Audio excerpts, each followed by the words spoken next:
When a hurricane approaches, the immediate instinct is to brace for the wind, but focusing only on wind speed ignores the true nature of the threat. A hurricane is a systemic, multi-layered assault on local infrastructure. Look at this breakdown of hurricane hazards. The wind itself triggers a cascade of secondary failures: tornadoes forming in rain bands, falling trees taking down power grids, and ruptured underground lines causing gas leaks. Data confirms that storm surge and flash flooding, rather than wind alone, cause the majority of hurricane-related damage and peril. To neutralize these threats before they hit, you need a disciplined, sequential mitigation strategy. We can break this down into 4 specific steps.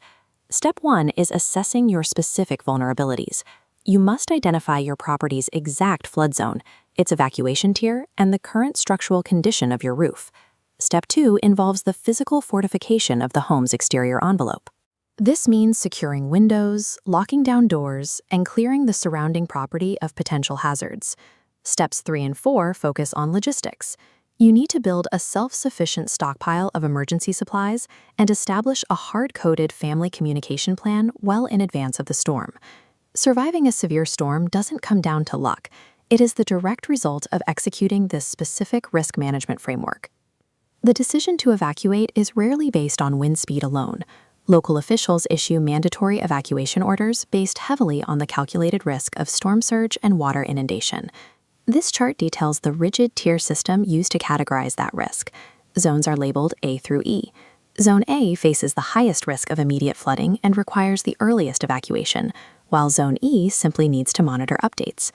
If you do have to leave, or if your family gets separated, coordinating a meetup relies on cell service. During a major impact, widespread cellular network failure is a mathematical probability, not a possibility. This means your communication plan must answer these specific logistical questions before service drops.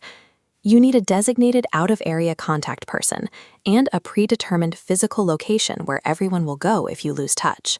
You also have to account for pets early. Animal logistics often derail otherwise solid evacuation plans because standard general population shelters routinely reject pets. Before you hit the road, you need a final mobilization check. That means a full gas tank, paper maps when GPS fails, and physical cash since ATMs rely entirely on the power grid. Evacuation is a complex logistical operation. Hesitating until the storm actually arrives removes your tactical options, clogs the routes, and traps you in a compromised zone. If allowed to shelter in place, your home's exterior becomes your primary defense envelope. A single breach, like a shattered window, can suddenly pressurize the interior, lifting the roof and causing a catastrophic structural failure. This ranking lists acceptable methods for defending openings. Notice what isn't listed: masking tape. Taping glass provides zero structural benefit and creates deadlier shards. The absolute minimum acceptable standard is option 4, temporary panels cut from 5/8-inch exterior-grade plywood.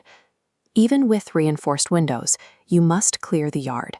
High-velocity winds weaponize loose items, like patio furniture, into kinetic projectiles capable of penetrating structural barriers. This graphic details tree preparation.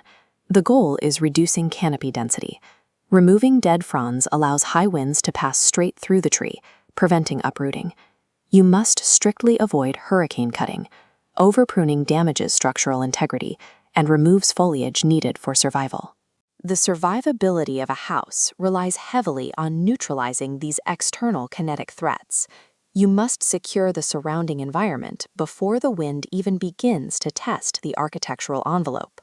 Once the storm passes, the immediate reality sets in. Rescue teams and municipal services will likely be completely inaccessible. Your household must be totally self-sufficient for up to a week.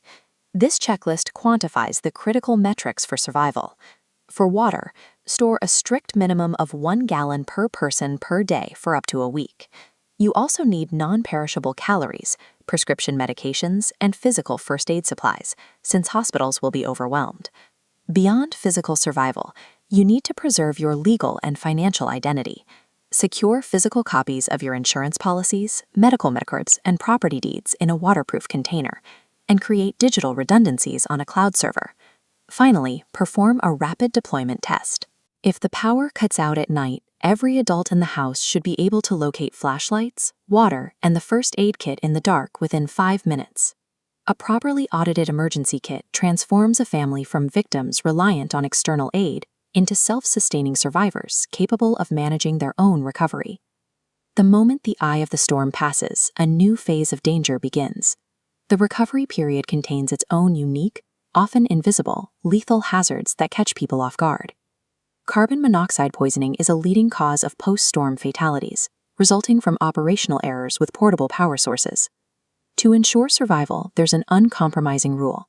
Generators must remain outdoors, isolated at least 20 feet from doors, windows, and vents. By auditing your risks, fortifying your home, stockpiling supplies, and mapping out a strict family plan, you gain a massive psychological advantage. You enter hurricane season with zero panic because every controllable variable is accounted for.